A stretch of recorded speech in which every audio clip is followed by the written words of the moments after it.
Your Excellency, President of the Republic of Cyprus, Your Excellencies, ministers and deputy ministers, ambassadors, distinguished guests and journalists, we welcome you at the press conference for the Cyprus Presidency of the Council of the EU 2026. For 6 months, from January to June, the Republic of Cyprus led one of the top institutional bodies of the European Union in a mission that was characterized as a national mission, and with everything that took place throughout this time, with the contribution of all ministries and deputy ministries, this became a culminating event for the Republic of Cyprus and its citizens. With the significant work that it has recorded, it has served the European citizens. This press conference aims to inform citizens within the framework of transparency and present the results of the presidency. The Secretariat of the Cyprus Presidency for 2 years prepared intensively on an organizational and political level, headed by the Deputy Minister, Mrs. Marilena Raunat, Deputy Minister of European Affairs. Ms. Rauna, you have the floor.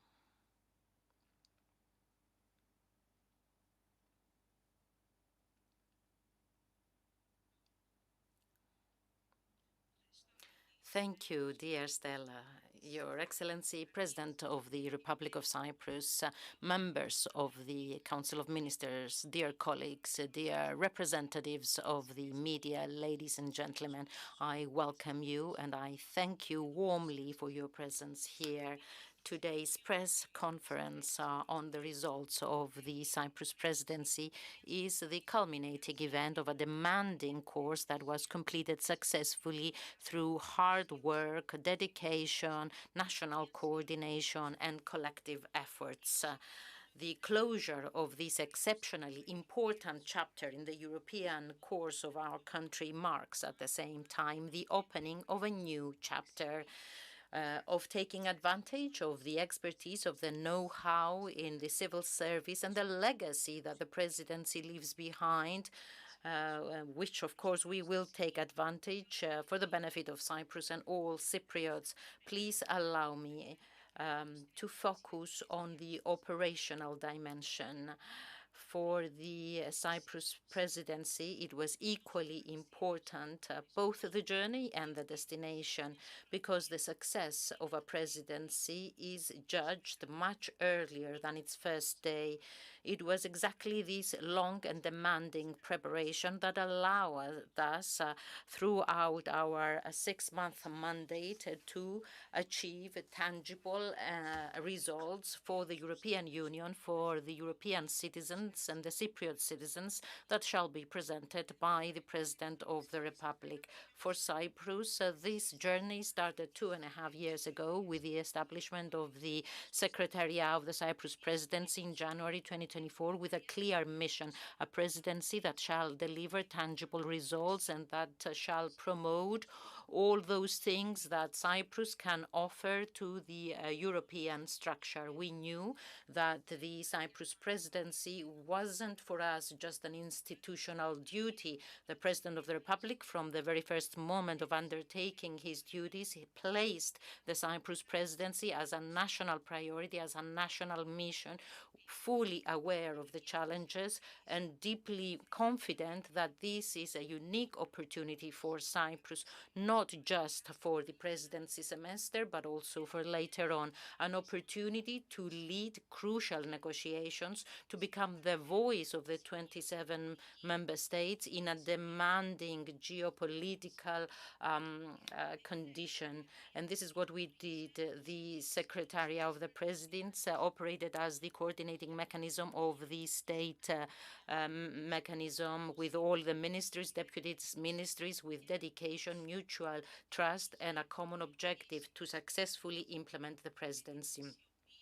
By taking advantage and activating the European task force in every service and ministry. We created a speedy communication network and a network of daily coordination. We wanted this to be a national effort, and that's why we involved social, economic, and other partners, as well as the civil society, in creating our priorities in a participatory procedure. As regards the results, the numbers speak from themselves. Political trialogues, we had 27 out of 32 files closed, success rate above 84%, a result that shows the range of the effort, and it wasn't self-evident, and it wasn't a given fact.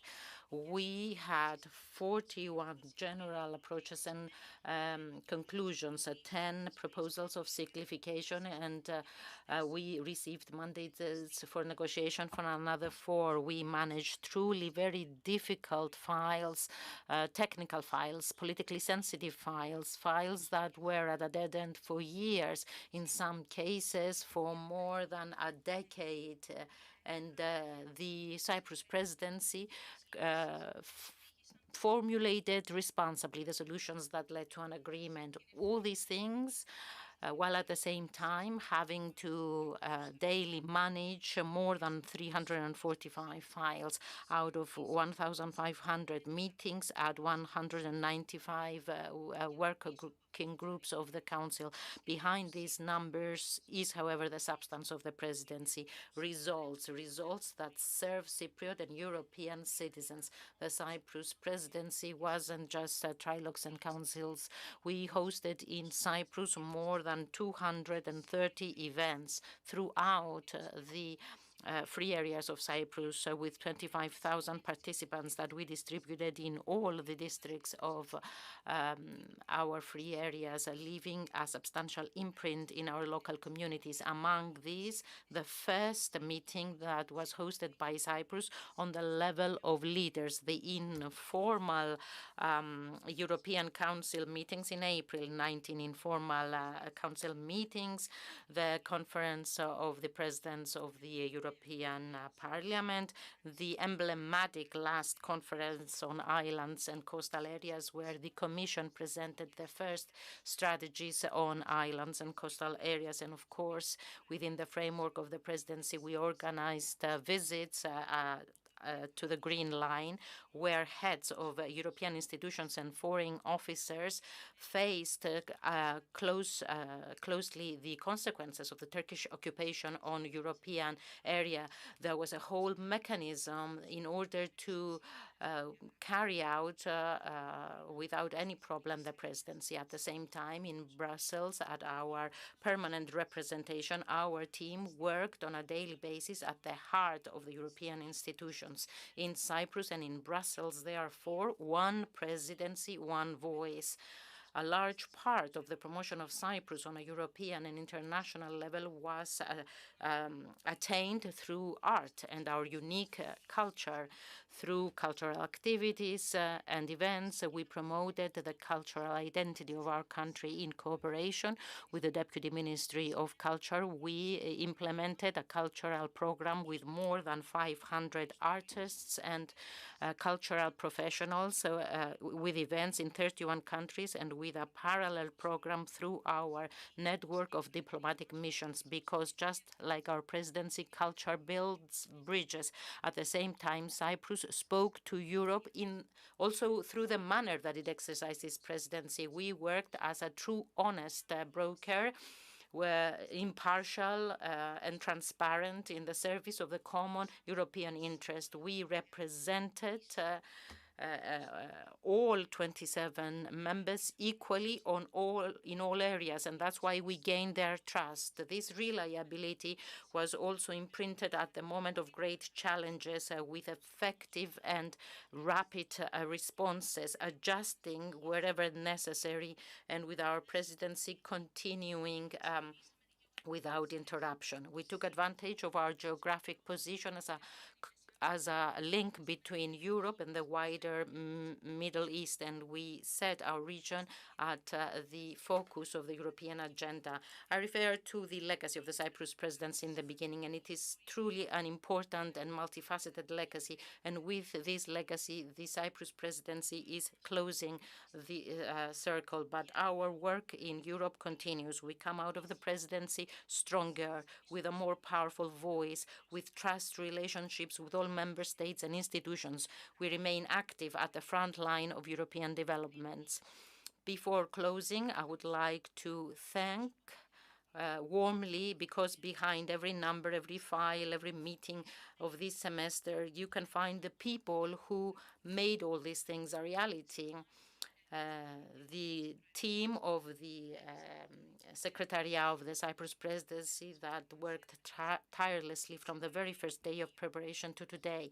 Every ministry, deputy ministry, service, all the members of the Council of Ministers who presented priorities to the European Parliament, led meetings and brought these results to our permanent representation in Brussels, who stood at the heart of the European institutions every day, every night for 6 months, to our ambassador, the permanent representative, Mrs. Rafti, the deputy, Mr. Ioannidis, the whole team. You truly worked in an exemplary manner, and we thank you. Our volunteers, you are all the face and the success of the presidency, and I warmly, warmly thank you from the depths of my heart.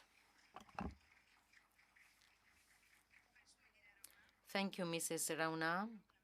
Please stay with us. The main pillar of the implementation of the Cyprus presidency was the Ministry of Foreign Affairs under the guidance of the Minister of Foreign Affairs, Dr. Konstantinos Kombos, and the entire diplomatic body of our country, and of course the permanent representation of Cyprus in Brussels, which was also the official seat of the presidency. Mr. Kombos, you have the floor for your speech.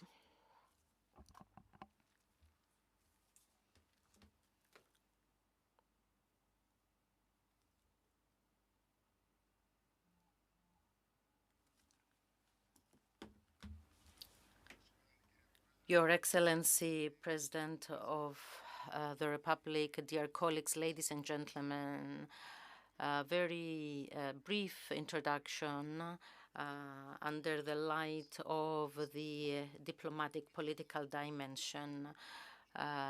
First of all, I think we have to set the framework. We operate at a time of challenges and crises in an unstable, changing, dangerous international and regional environment. We were called upon to operate within these difficult conditions, and we responded. This is firstly and above all recognized by the foreigners, by the European institutions, by other member states and third countries. This is exactly what serves our compass within the framework of foreign policy, which is the expansion of our diplomatic mark. The Republic of Cyprus, within these difficult conditions, acted as actively present and not as absent. And that happened because we did the required preparation. We exhibited resilience, but also adjustability. We must warmly congratulate the Deputy Minister, all the diplomats, the permanent representation in Brussels, the civil service, the volunteers, all our colleagues at the Council of Ministers, all under the guidance of the President of the Republic as Team Cyprus. The main factor of our success were the priorities that were set within the framework of our planning. Briefly, allow me to refer to political, diplomatic level to two main priorities. On one hand, the tightening of the relationships with the countries of the wider region, and on the other hand, the importance of marine transport as marine state. These two elements, the reality of the times, brought it as main priorities of the European Union itself. Our approach served these objectives. I refer you to the meeting of the European Council with the presence of various third countries of the region, and the Gymnich Council with the presence of other representatives from Saudi Arabia and other countries. At the same time, the enlargement chapter also presented exceptional results, especially as regards Western Balkans. We had significant progress, both as regards Montenegro, but also the case of Albania. Special mention must be made to the historic development concerning the opening of chapters for Moldova and Ukraine. Ladies and gentlemen, the Cyprus presidency has reached its end. The impression that was formed is what is left, and that's an impression of seriousness, stability, effectiveness, efficiency. That is being recognized abroad. It would be good not to be stingy with giving congratulations internally. Congratulations is owed. The Society of Citizens have recognized and established their opinion about the presidency of the Council of the EU. As a government, we were asked to lead and manage this national duty, and therefore we are proud and we thank and we congratulate all those who have contributed and worked under the guidance and the political guidance of our colleagues, and also under the guidance and the direction of the President of the Republic. We are proud of the results, and we are proud about the work that has been produced. Above all, we are proud for our country. Thank you.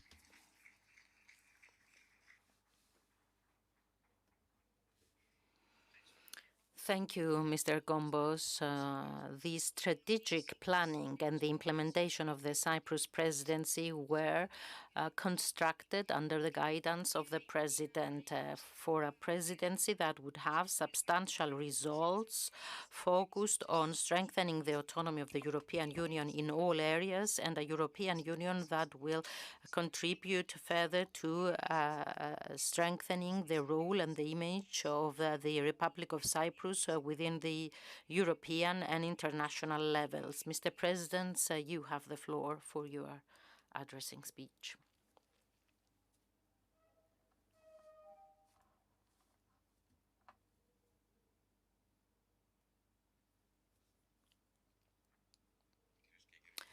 Ladies and gentlemen, dear friends, I welcome you to today's press conference.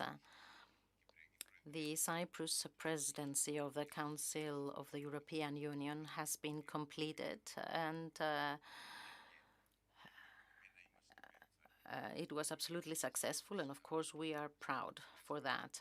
I will not refer to the results of the semester today. Some of them have already been mentioned, and some are well known in general. What I feel is more important, and I would like to focus on this today, and the message that I want to send has to do with the real mark left by the Cyprus presidency in Europe for its citizens, for the Cypriot citizens, and for our country, for the Republic of Cyprus. What does it mean in practice? What is the imprint? What is the mark left by this presidency? You are well aware that we undertook the presidency on the 1st of January 2026, during a very demanding and difficult period, one of the most difficult periods of recent years, in an environment of unprecedented uncertainty and multiple challenges. We took over from Denmark, an EU member state that was threatened by a third country, by the United States, both NATO members, just to give you the dimension of the international environment within which we undertook the presidency.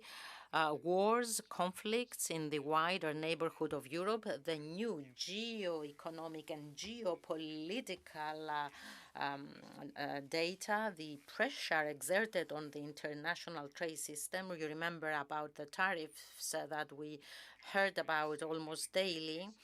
The necessity to take crucial decisions for the future of the European Union. The European Union, in this unpredictable environment, was trying to define its own mark to make difficult decisions that required unity, a strategic compass, and a clear orientation, but also, and this is an area where we played an important role, what was it that the European Union is often accused of, and justifiably so, delay in making decisions? Therefore, we had to take rapid, important decisions in important areas. I remember with Marilena and Konstantinos discussing before the presidency what crisis would fall upon us. All presidencies suffer from one crisis, the coronavirus, COVID, the Greenland Agreement. All presidencies are facing some sort of crisis. So the Irish will too. So we're brainstorming various areas in order to be prepared. We did not expect what in the end happened in our region. We knew that there was instability, but we did not expect this crisis. This crisis, which, however, we used it to our advantage to promote further. Let me remind you that one of our priorities was to strengthen cooperation for the Europeans to understand the significance of our region for the European Union itself. During the presidency, a crisis arrived that confirmed what we wanted to do and strengthened our efforts. So from continuous war in Ukraine to the developments in the Middle East and other very difficult situations, the European Union had to prove in practice, I repeat, that it can act, it can decide with unity, self-confidence, and effectiveness. So exactly within this very difficult environment that our country undertook the presidency, not just to preside over the works of the Council, all the members of the Council of Ministers here presided successfully over the meetings of the Council, but to contribute in taking important decisions that required consent, to promote solutions, give solutions to the European citizens at a time when, I repeat, Europe needed it more than ever before.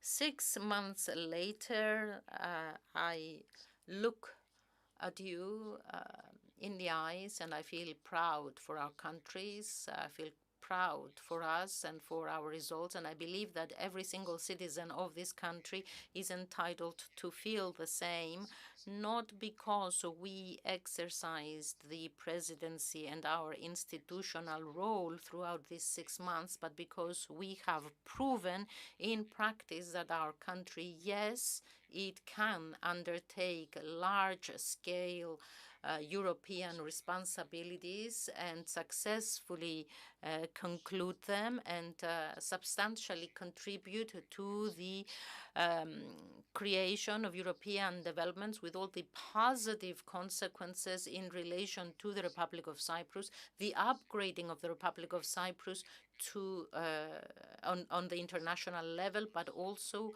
our national pursuits. And I will refer to this more specifically down the line. As of the very first day, we knew which road we wanted to follow. You remember when we presented our priorities in Lefkara village, the slogan of our presidency, our vision for an autonomous union open to the world. We started by saying that we would be an honest broker. It is easier when you are a smaller state to be an honest broker between 27 member states, always with transparency. That was very important to gain the trust of our partners, with reliability and absolute dedication to the common European interest. So we faced the presidency as a responsibility towards the European Union and towards the European citizens. At the end of the day, towards the Cypriot citizens who are European citizens.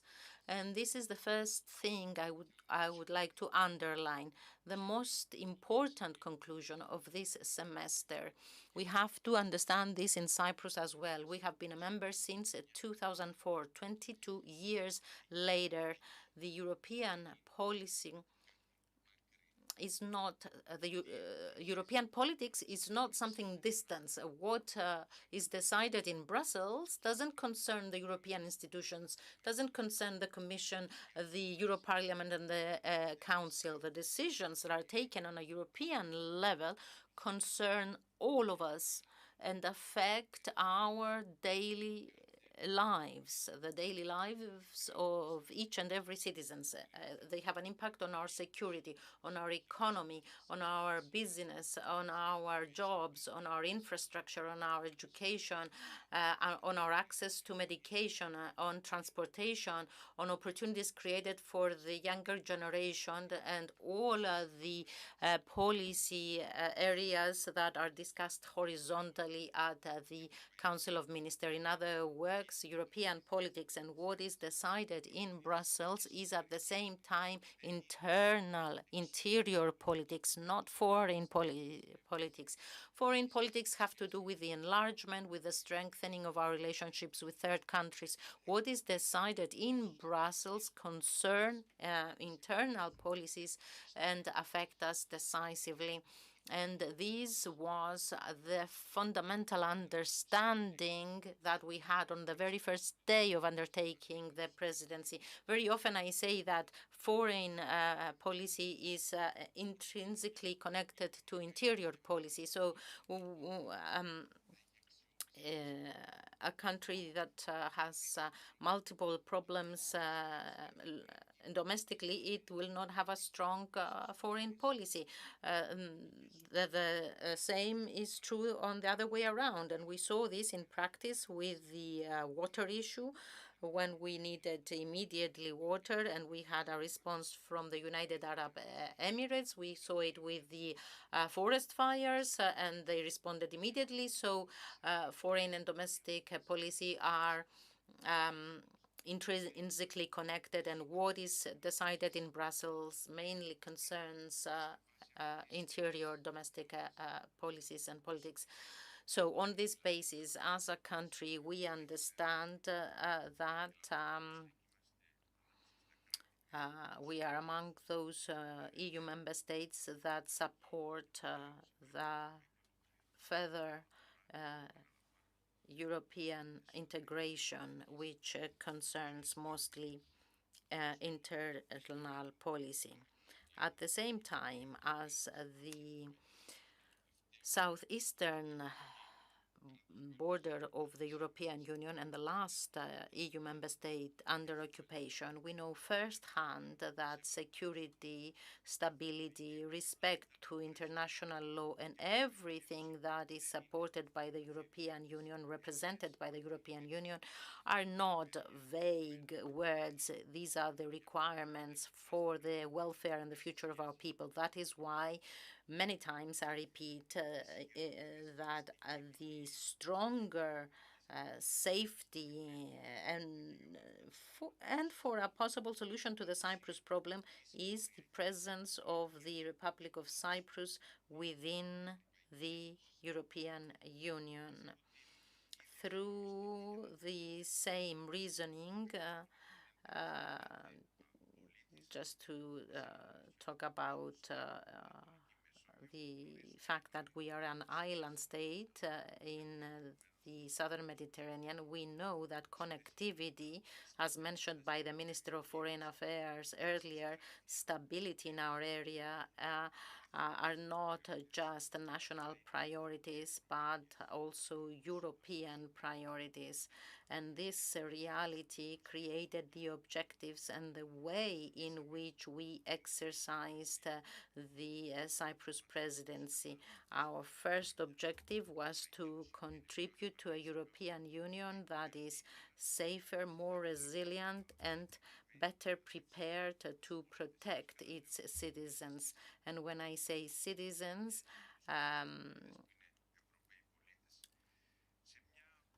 the Cypriot citizens who are European citizens, at a time when we all agree that the safety of the European continent is tested more than ever before, we created a holistic approach of 360 degrees, recognizing that the European security does not concern. First, it was the objective of 360 degrees, but it doesn't depend only on what is happening to Ukraine. It also depends on other things. We need to have a perspective of 360 degrees because we are affected by what is happening in Middle East, in Libya, etc. So we need this approach of 360 degrees. And the second, when we talk about safety, safety is not just about defense. When we talk about safety, we talk about energy security, the protection of crucial infrastructure, hybrid threats, management of migration, cybersecurity, the ability as European Union and member states to respond to every form of crisis. So security in all areas, health, education, work in all areas. And let me start by saying, let me start from defense. We promoted significant initiatives, and this is important, and this is what we want to keep today. All the policies, Marlena talked about 27 trilogues that took place. These 27 trilogues and their results concern our country and the Cypriot citizens. Regarding defense, for example, we promoted, for example, military mobility. What is this? It is the beginning for us to be led to a military Schengen, allowing in essence, the movement of European armies from the member states, but also military equipment when this is required.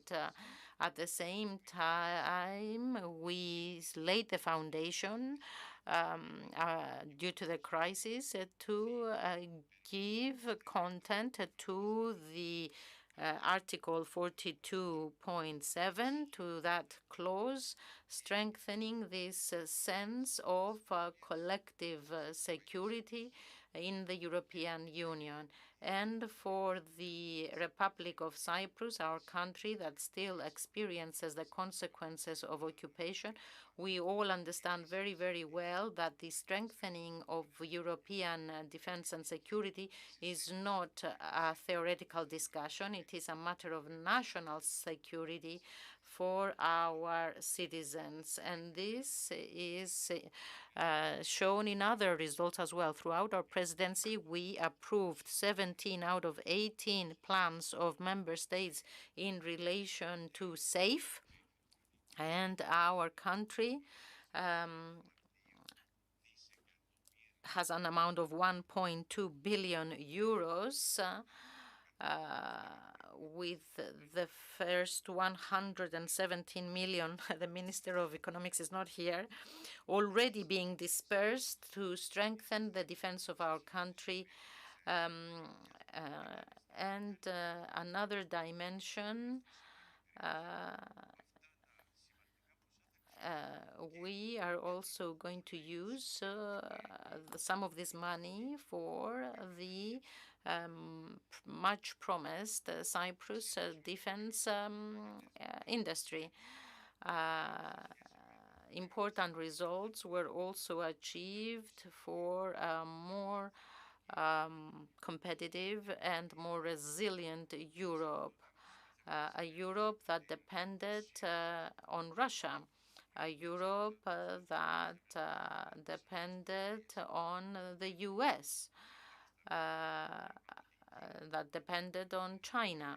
You understand that this kind of Europe is not strategically autonomous. At the same time, it cannot become strategically autonomous within a semester. But we laid the foundation. We saw the results. It wasn't a theoretical discussion to attain this strategic autonomy, more competitive and a more resilient Europe. We promoted initiatives to reduce bureaucracy, to facilitate investment, to strengthen the single market, and to support the European SMEs and enterprises in general. And when I refer to European enterprises, these, of course, include the Cyprus enterprises. Apart from everything that I've mentioned above, we attained agreements for the electronic declaration of posted workers. The e-declaration, the European Business Digital Wallets, and the largest reform of the customs union since 1968. We also completed the very first big, large packages of simplification of the European legislation. For example, every time we discussed with the German Chancellor, the only issue on the agenda was to promote all of these legislations for simplification in the European Union that will strengthen the European competitiveness. And after we passed them from the European Parliament, discussed them successfully there, you understand that the congratulations that we received on behalf of a very important member state.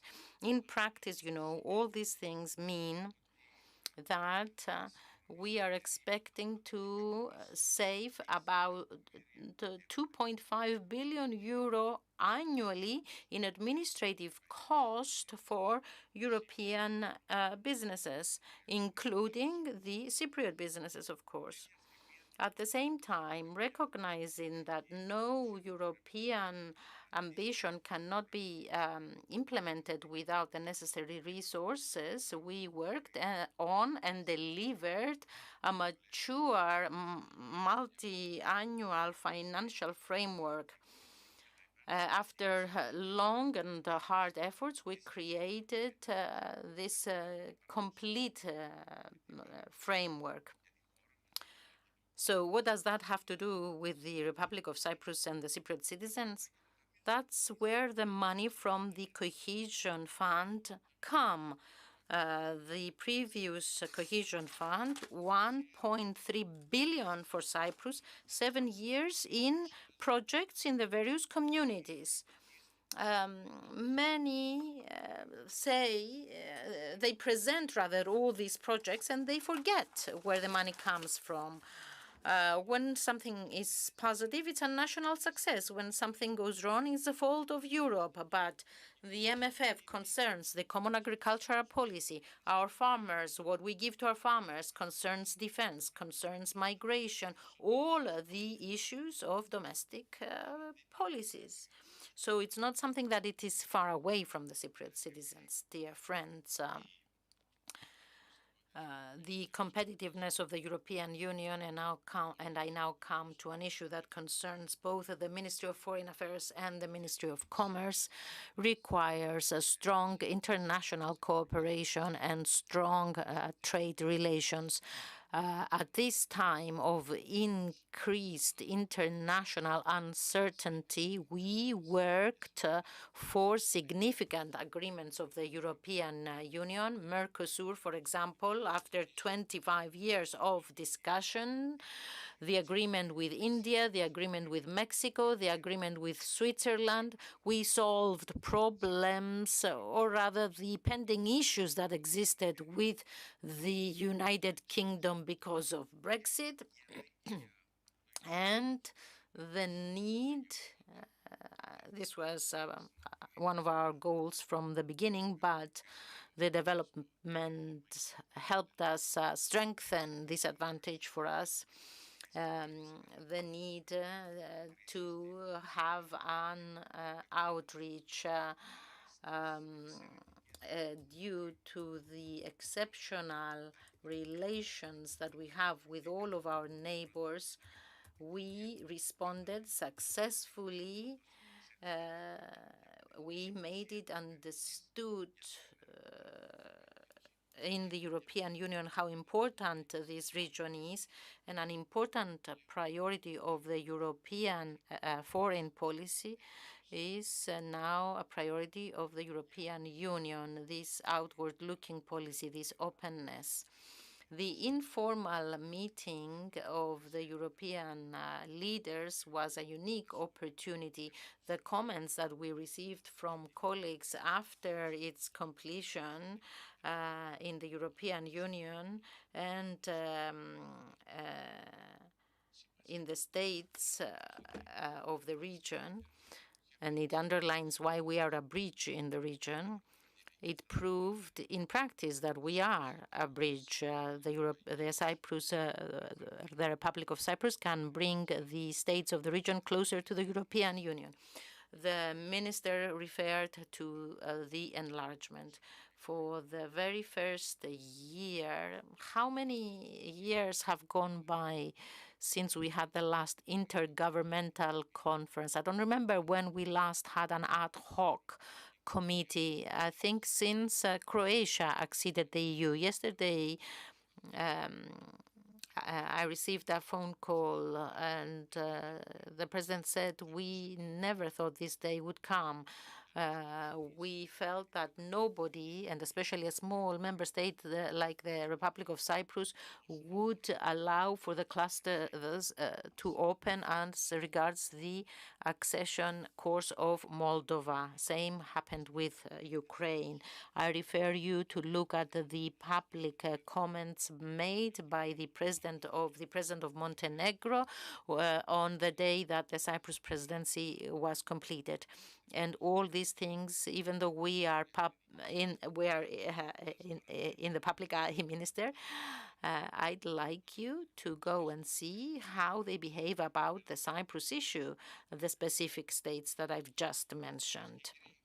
Ladies and gentlemen, the true measure of success of every European policy, of every European presidency, is for us directly connected to how it affects the daily lives of our citizens. At the end of the day, we are all accountable exclusively to the society, and in our case, exclusively to the people of Cyprus. And it's not the number of agreements attained, and it's not the legislative files completed, but whether these decisions, all these decisions, are improving the daily lives of our citizens. The main the main pursuit, and justifiably so at the end of the day, is to find the medication needed at the time. The citizens are interested in their social securities when they live or work in a different EU member state.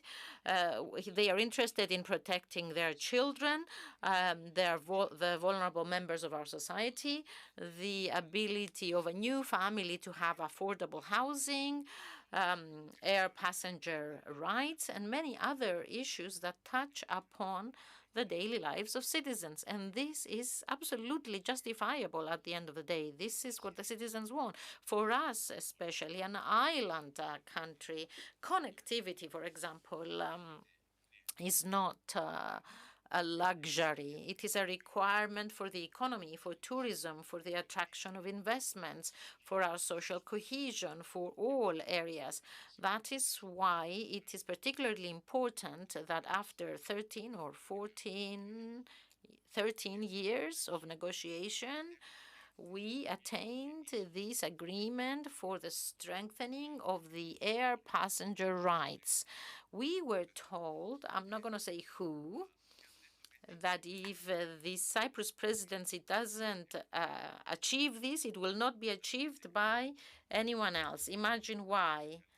Because all other countries have strong national transportation networks. So in the very first days that we undertook the presidency, we were told that if you don't achieve this, nobody else is going to achieve it. And the decision was if we didn't achieve it, this specific proposal would be withdrawn. So the fact that we promoted the island character, as Constantinos said, was one of our most important priorities. We closed with a conference in Paphos where we presented the strategy for island nations and coastal areas. It wasn't just a conference to say how lovely the island states and coastal areas are. It was exactly for this to be considered horizontally, including the MFF, the particularities of island states, of island nations and coastal areas, so that they can enjoy more economic resources on behalf of the European Union. Why did we have that conference? The president of the council at our meeting before starting the presidency, he asked me, he said, I need a favor. Cyprus is one of 3 island states of the European Union. We would like you to undertake this initiative. The Commission wants to present a strategy, and we did it. I repeat, when we were told it was already in the program, we didn't know how to include another meeting in Cyprus, but we did it, and this concerns directly Cypriot citizens, I repeat. Many things about medication and health, because the pandemic taught us the importance of health security and specific the agreement on critical medications that was agreed is very important because it strengthened the health security of Europe. And why? Because our citizens feel that when they need critical medication, they have an access to it. Social security is where's the Minister's Social Security Regulation 883 after 14 years? How many years? 10 years? 10 years? How many phone calls with the Prime Minister of Luxembourg who expressed his opinion on the regulation? Finally, we achieved this after so many years. Social Europe with affordable housing. We managed a national challenge to become a European challenge. We managed, this is not very well known in Cyprus, but we managed for the regulations to be changed in relation to the existing cohesion fund, where affordable housing was not included in the categories that member states could use. Thalia, not Thalia, who did excellent work, but Thalia, the specific fund that did not include affordable housing. And after a lot of efforts on behalf of the Minister of Interior, we also attained this objective. The informal council in Cyprus dealt exclusively with affordable housing. This is now a European issue. The President of the Commission presented the strategy on affordable housing, strengthening of welfare of children, social inclusion, combating children's poverty, and regarding culture, one Europe, one culture, one Europe, one civilization. Important initiatives on the protection of children online, but also from sexual abuse, protection of vulnerable adults, agriculture, the new regulations for the strengthening of farmers in the food supply chain, strengthening the sustainability of their income, and many, many other things I shall not refer to more. I'm just going to say what will happen from this point onwards. The end of our presidency is definitely not the end of our efforts. In reality, for us, it is the beginning of a new responsibility, because the true value of the presidency, even if we forget everything tomorrow, is not measured in what was attained throughout these 6 months. It shall be measured in the way that we will take advantage of all this expertise that we've acquired, the reliability that we've acquired, but also the political capital that we have acquired as a country throughout these 6 months, which is a valuable national advantage for the benefit of our citizens, our country, but also for the benefit of our strategic and national pursuits. You are well aware, we've said this many times, that the objective remains to solve the Cyprus problem, terminate occupation and reunite our country. We've served the European common interest with dedication and consistency, and yes, this has strengthened our possibility to claim with greater decency about the Cyprus issue as well. Yes, it has helped us greatly. I'm not going to, hide behind my finger. But the most important change of this legacy of the Cyprus presidency is internally. It's here domestically in our country. We've proven these 6 months. You have proven that when a state functions with a common plan, with coordination, with institutional continuity, we have nothing to be afraid of. We can achieve much more than what we often think is possible, the know-how that was acquired, the cooperation that was developed between the state services, the European culture of governance that was constructed, constitute a valuable national capital.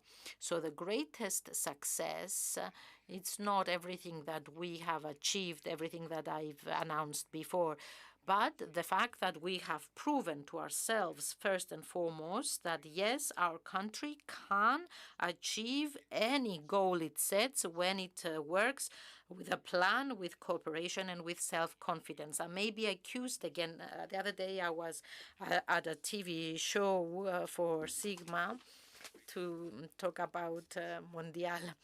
But as a country, we have to set great goals. Only if we set great goals, we can have great results. And the presidency is a classic example of what we achieved when we set common goals and we worked collectively. That is why, ladies and gentlemen, maintaining the Deputy Ministry and the Deputy Minister for European Affairs, the development of the Cyprus Presidency Secretariat into a permanent structure of European coordination, and the further strengthening of the European task forces at ministries and deputy ministries shall remain. If I am correct, we've already sent the relevant proposal to the House of Representatives, to the Parliament, and I'm certain that they will respond immediately because all political parties understand the significance of this deputy ministry.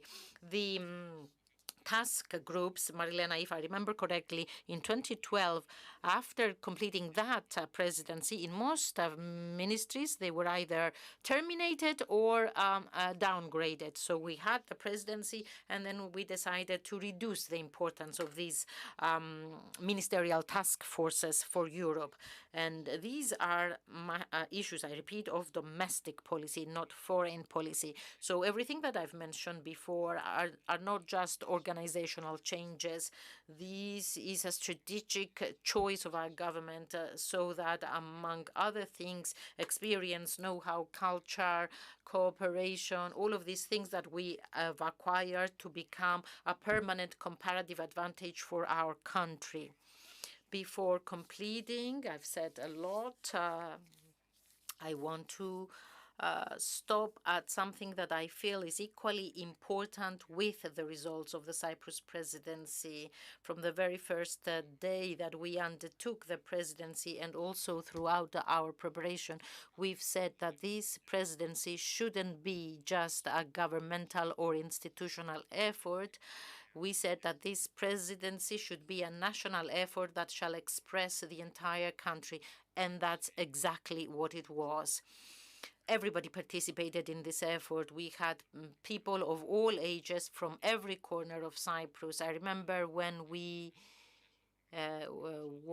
when we saw the cultural program, Marilena made sure that every single district had the exact number of events, apart from Nicosia, who had some additional, because we didn't want anyone left behind. But in Nicosia, we had the Philoxenia Conference Center, and we could take advantage of it. But we embraced all the districts of our country, and we promoted our culture and civilization, and we gave the opportunity to our European partners to become better acquainted with Cyprus today, but also experience firsthand what occupation means. Even for that, some criticized us. Why did we take the president of the commission and the ministers to see what occupation truly means? Therefore, I feel the need to express my gratitude to everyone who worked and first and foremost publicly to Marilena, who worked with dedication, professionalism, persistence, absolute dedication to her goal. She led this great effort, and with her exceptional team, because she did have an exceptional team, organized and coordinated in an exemplary manner this presidency. I would also like to thank the Minister of Foreign Affairs, Konstantinos, the Minister of Foreign Affairs, our permanent representative in Brussels, our deputy permanent representative in Brussels, all the ministers who are here. They are here, and this underlines the significance with which they approach European affairs. Permanent secretaries of ministries, I see quite a few of them here who contributed to the successful presidency, the law enforcement agencies, and all those who served with professionalism and dedication this national mission. I'd like to refer to certain people that we often forget. One is coming through the entrance now. These are the people who are backstage, behind the lights, the unseen heroes of the presidency, the administrative technical staff, the interpreters, the drivers, the hospitality people, our chefs, our technicians, everyone, I repeat, who made sure silently, but with their valuable work to make us proud. Definitely, the success of the presidency was also written by their hand as well. Special reference, I saw them when we came here on the 31st, I think, on the 31st of June. Our volunteers, a special reference to our volunteers of all ages. These are the first contact point often with the visitors, and their role is decisive, and I would like to thank them as well. And I close by saying that the success of this presidency belongs to all those who believed in this national effort. It belongs to our country, to every citizen of our country who decisively contributed in order to prove in practice that the strength of our country does not depend on its size. Thank you very much.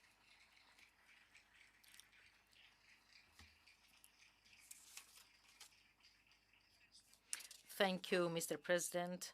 I will now give the opportunity to the representatives of the media to ask questions in relation to the Cyprus presidency. Colleagues, you have the floor.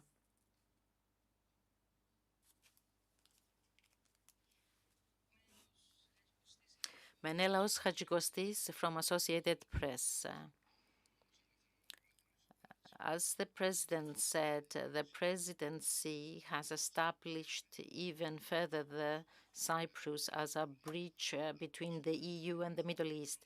Recently, in Cyprus, we had a meeting between the Palestinian Authority with members of the Palestinian Authority to reconstruct Gaza. Even though the results are not particularly encouraging for any progress, and I would like you or the minister to tell us what role can Cyprus play in the issue of restructuring Gaza as an interim station. Well, I'll play the part of the of the press representative. That's how I met you. So, Minister, you have the floor.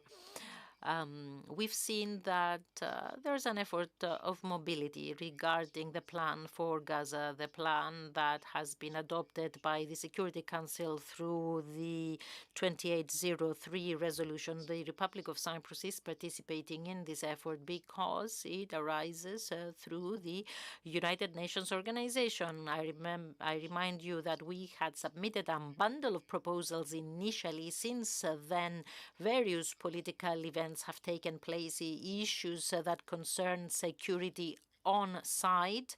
We have readjusted certain proposals that we constantly put on the table before those who have the possibility to make a final decision as to how to move forward. You know that one of the issues is how the political development of the agreements is created, whether it has to do with ISF or the disarmament of Hamas or the withdrawal of Israel. This is a series of parameters that have not been implemented yet as it was initially foreseen. There's also the issue of financing, that is to say, to have financing flowing in. Then we could discuss a specific project that can be selected to be implemented. Our proposals are there. Contacts continue in this framework, but we are not in control of the situation as to how it can move forward. What we have is the required mobility and taking advantage of our geographic position, our good relationships with the countries of the regions, our previous contribution. I remind you the humanitarian sea corridor where we had significant participation. Everybody wants to have some progress. In case there is progress, our proposals shall be part of the discussion. And allow me to finish with this. We must not forget the size of our country. The fact that we are a part of the discussion is not something that should be considered self-evident. There are many others who would like to take away this role from us or this possibility. Therefore, certain things we must remember that they started because of our previous action, and carefully we shall continue these efforts since the conditions on site and politically allow us to do so. Because the minister is a diplomat, let me say that certain countries tried, by financially investing in other corridors, to fail the Cyprus corridor. In October 2023, when we went to Paris at the Gaza conference that was hosted by President Macron to present this initiative at the discussion of the plenary, people didn't pay much attention.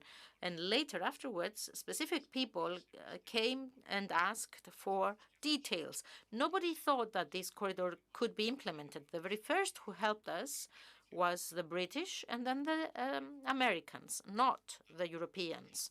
When we actually implemented the corridor, when everybody believed in it, the Europeans arrived and the president of the Commission came to Cyprus. And look at all the conclusions today of the European Council. Everybody is referring to the Cyprus Sea Corridor, which is now considered a European marine corridor. The corridor is there, its operation continues because there is perhaps a discussion that is done on purpose, that these had to do only for the period when the United States were trying to create the jetty. But we activated the corridor directly to Gaza at the beginning of 2024, then we worked with the Americans, and now in 2026, we've seen cargoes going from Ashdod port to Gaza in cooperation with the UNOPS, always, that is to say, in coordination with the United Nations Organization. Perhaps there's not a lot of noise around it and a lot of discussion, but we have seen new missions. There's going to be a new one. There is a new one underway. We are ready when certain practical issues are resolved. This effort wasn't something isolated. It's something that will continue, and that's what we tried to promote also through in the framework of the presidency, explaining that this is something that concerns the EU itself. Thank you very much. Andreas Kalistradis from RIC. You said, President, that the attitude of the Republic of Cyprus allow us to claim things with more reliability about the Cyprus problem. What more can we ask from the European Union, given the conclusions that we have at the Council of the European Union? We had the appointment of a European envoy. What is the next step that we are expecting? Indeed, the European Union is the first time that it plays such an important role in the negotiations of the Cyprus problem. Now we're discussing with the President of the Commissioner after the decision of Mr. Yohanna to resign due to other issues. But we had talked about the connection of the Euro-Turkish issues with the Cyprus issue. And it is very important, the fact that the position of the European Union, as is expressed towards the UN and the Turkish government, is exactly identical to the position of the Republic of Cyprus. There must be progress in the Cyprus issue, substantial progress towards the direction of restarting the negotiations on the basis of the agreed framework in order to examine any positive step regarding the Euro-Turkish issues, you understand. And if we were in the place of Turkey, we might pursue the same as well. Turkey is aiming for a privileged handling, not just of the issues that concern Europe and Turkey, but also the issues that concern NATO. They are aiming to have some kind of privileged management. We are not a member state in NATO, but we are a member state in the European Union, and the position of the European Union is clear and is completely identified with the Republic of Cyprus. Thank you. Next question, Kyriakos Pomiloridis from Antenna. Unfortunately, the interpreters cannot hear the question. I think either the microphone is off or the speaker is very far away from the microphone.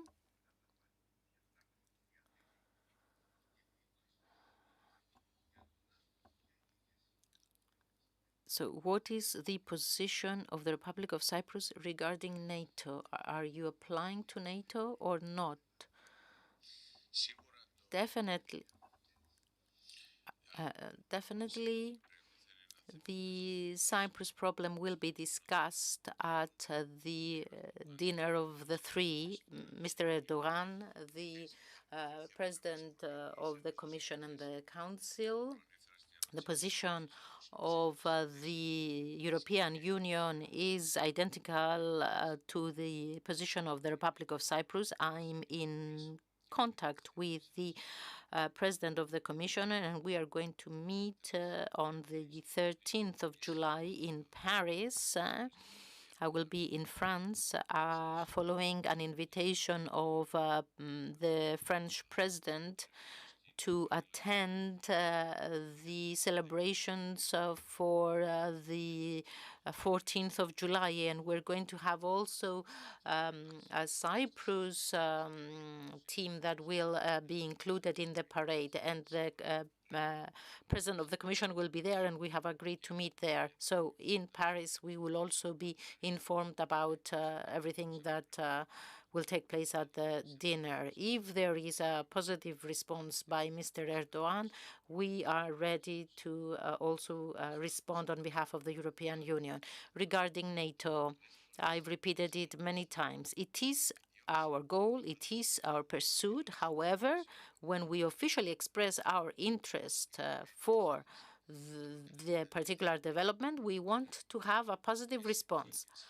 Up until the political conditions are ready for such an event, we are preparing at other stages, because it's not just filing an application. You have to be ready administratively, operationally, and in many other areas. And this preparation is already underway. Thank you. Next question, Christina Mavru from Omega. I'm sorry, the journalists need to turn on their mics. We can't hear them. We can't hear them. You said about Article 42.7 that it is one of the legacies of the Cyprus presidency. There was a simulation, and we've never learned what happened and if NATO accepts this. Mr. Rudo, in the presence of Mrs. von der Leyen, doesn't seem to wish for this very much. And how it will capitalize the presidency, the results of the presidency on a European level, because we talked about MFF. We delivered a framework, Mr. President, but the large European member states are asking for their contributions to be reduced, therefore less money to be given through social cohesion funds. And regarding enlargement, Brussels do not expect from the enlargement to abolish the right of consent. This is a discussion that will open on a political level, how the Republic will take advantage of the presidency. Well, I will comment and then give the floor to the minister about Article 42.7. The first question was about the Article 42.7, and you referred to the objections of NATO. 42.7 has nothing to do with NATO. These decisions concern exclusively the European Union. And I will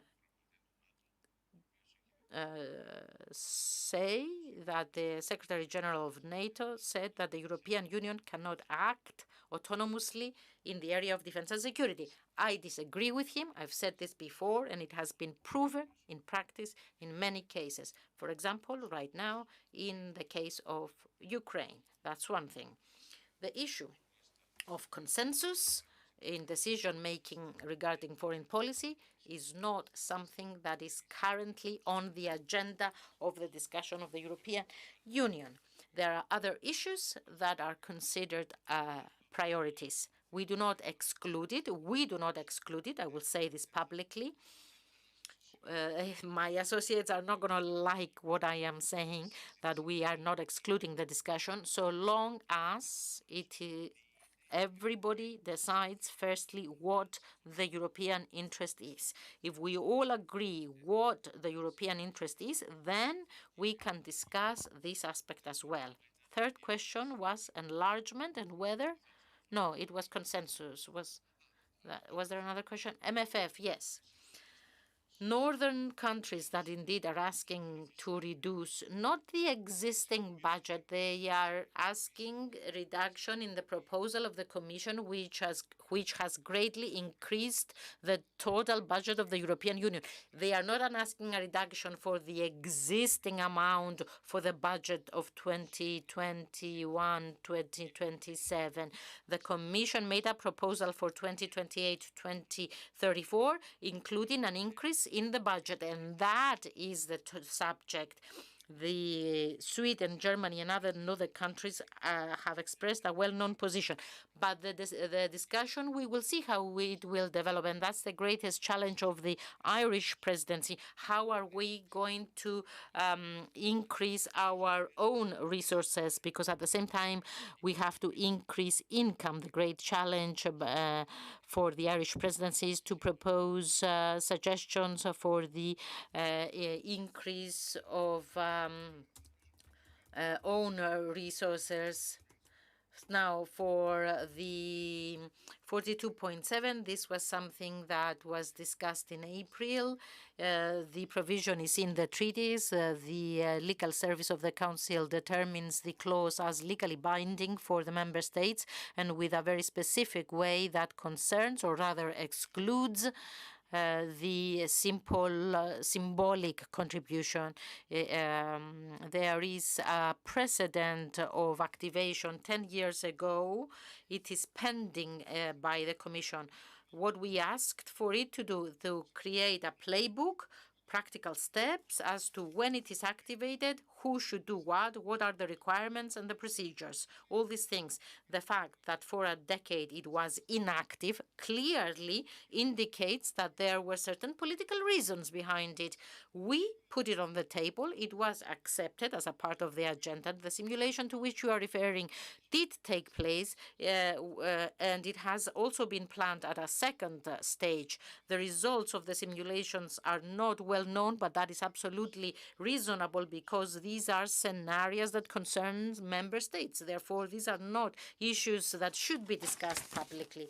Therefore, we will continue to insist. We have the statements of the President of the Commission from this point exactly where she assigned this issue to the competent commissioner, the Commissioner for Defense. Therefore, we're not saying that it has been discussed. It has been announced by the President of the Commission. Regarding consensus, this is something that has a long history, and we also have a long history of forgetting it. It's not the first time that this discussion is taking place. From time to time, certain proposals come back that, in essence, most of the time is a recycling of previous ideas. It is a very complex political issue. We haven't got anything right now that invites us to officially take a position, as the President rightly said. Various ideas, various discussions were done, are being done, and shall continue. Our approach is very practical. We have to identify the problem that we're trying to resolve. Therefore, have we recorded how many times veto has been used to see what we need to change? And finally, it is an issue of methodology as well. How am I going to create something new if you're going to have to go through veto? Solutions of a different way that will circumvent the member states are not possible. It's not just us who are not going to agree. I mean, others will, a lot more others will not agree. But we're not there yet. When the discussion is more mature and it comes before us, we shall have positions. Mrs. Rauna, about enlargement. Let me briefly refer to the MFF. We had the proposal of the European Commission that was submitted in July as a basis for negotiation on behalf of the member states. The Danish presidency presented a first negotiation package that was then delivered to us in order for us to take us to the next crucial phase of negotiation, where we no longer speak of just structure, but we are also to speak of numbers. When we started the negotiation, the expectation by many was that at the best case scenario, we would be able to put certain numbers in ranges from this amount to this amount, for example, to a maximum amount per policy, but we managed to take the negotiations further in the Council, and we were in a position 2 weeks before the end of our presidency to include specific figures on the table. What does this mean in practice? It means that we passed on a European level to the next stage of negotiation, and now it's the job of the Irish presidency, with whom we are in close cooperation, to bring answers and solutions to the table for own resources as to how this is going to be funded. This is a completely different budget. It's an significantly increased budget, more than 30%, new architecture, new way of planning for the member states, which is an increased challenge for the member states. How are they going to plan for their national plans? We have the new competitiveness fund, which is again quite increased. Therefore, the negotiations continue. We will be an active member states in this next critical phase. Regarding enlargement, let me allow me to say this. If the Cyprus presidency has proven something in the area of enlargement, and it has been said by others, not just by us, is that we've brought about such results that prove that even with the existing methodology, with consensus, because this is specified in the treaties, enlargement is an intergovernmental procedure, and it is, of course, possible to have many results. There are ideas on the table by some member states, and what does that prove? It proves the increased interest that exists within the EU regarding the enlargement policy within the political landscape, that it is an investment, the enlargement, but proposals should not just be submitted, they should be discussed in the Council by the 27 EU member states. And it's not the first time that happened this. We had in 2022 a new methodology that was discussed, it was decided upon with consensus, and then it proceeded. We are always constructive. Thank you. Mr. Loizos Antoniou from the website. They need to turn on their microphones, please. Interpreters cannot hear them. Mr. President, you refer to the progress to the Cyprus problem with the Euro-Turkey relationship. Can you refer more specifically, because we're talking about a huge thing, the European-Turkish relationships. We have security, customs union, visas, everything is in there. Okay, I am referring specifically to the updating of the customs union reform, which is a pursuit of the Turkish government, that it keeps repeating it. And of course, I'm also referring to the liberalization of visas. There are specific obligations of Turkey in these two areas. Obligations in relation to Cyprus and others. And if Turkey is ready to respond, then on the side of the EU, there is readiness. Let me become more specific regarding the liberalization of entrance. One that is something that it is demanded on behalf of Turkey is cooperation in justice and internal affairs with the Justice and Com Affairs, the Justice and Communal Affairs with all the EU member states, including the Republic of Cyprus. Now, regarding the updating of the customs union, the review of the customs union, there are many obligations of the Turkish Republic that cannot exclude the Cyprus Republic. So if you're not implementing the existing policy, how do you demand the updating of a policy? And this is also the demand of the European Union towards Turkey, I repeat. Kostas Anagностopoulos from Kipe. Alexandropoulos. I wanted to ask, because you refer to the continuance of the Secretariat and its development in a permanent structure, what shall we expect? A distinct ministry, something else in this area? Just as it worked throughout the presidency.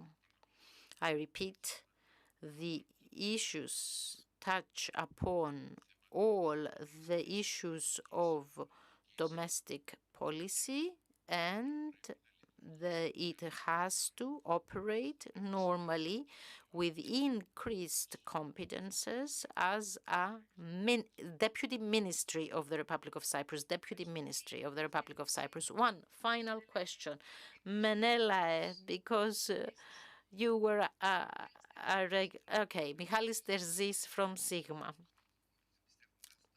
Coming back to the European and Turkish issues, Mrs. Kallas recently visited Turkey, and she stated how important Turkey is and its cooperation as regards the Eastern Mediterranean. Do you believe that through these visits there are voices that set the relationships of Turkey as a priority rather than the Cyprus problem, and also with the actions of the Turkish Republic to exclude the Republic of Cyprus from various fora in spite of being an EU member state. 3 points. First, no member state hasn't approached us and asked us to change our attitude regarding Turkey.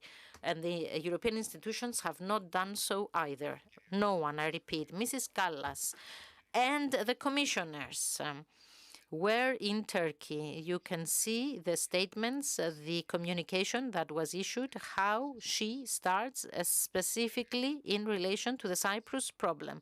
Third, the European Union itself, and not us, because you realize, unfortunately, we are not in contact with Turkey, has put strictly the issue of the non-invitation of the Republic of Cyprus to the international conference you refer to, but also many other issues that I repeat, we are in touch with the Commission. Konstantinos, I think that it is absolutely anticipated 3 commissioners to visit Turkey a week before the NATO summit and to refer to the importance of Turkey. It would have been paradox if it didn't happen. The first who recognized the significance and the possibility of influence of Turkey, because we experienced it for the past 52 years, is us. Therefore, nobody needs to explain to us what is the importance of Turkey and the possibilities and the possible benefits for the EU. Our simple response is that we acknowledge all these things, but there are rules. It is a rules-based system, and come to the table to discuss them within the reasoning that the rules are there, not because of importance we move forward outside of any framework and without any rules-based system. And as the President has said, we've seen the statements, the conclusions, the significance of the Cyprus problem, that in the future someone might try to bring back to the table this issue of the huge importance of Turkey. Yes, anyone can do it, and it's their right, as it is our right to remind our own position, which has not changed, of course.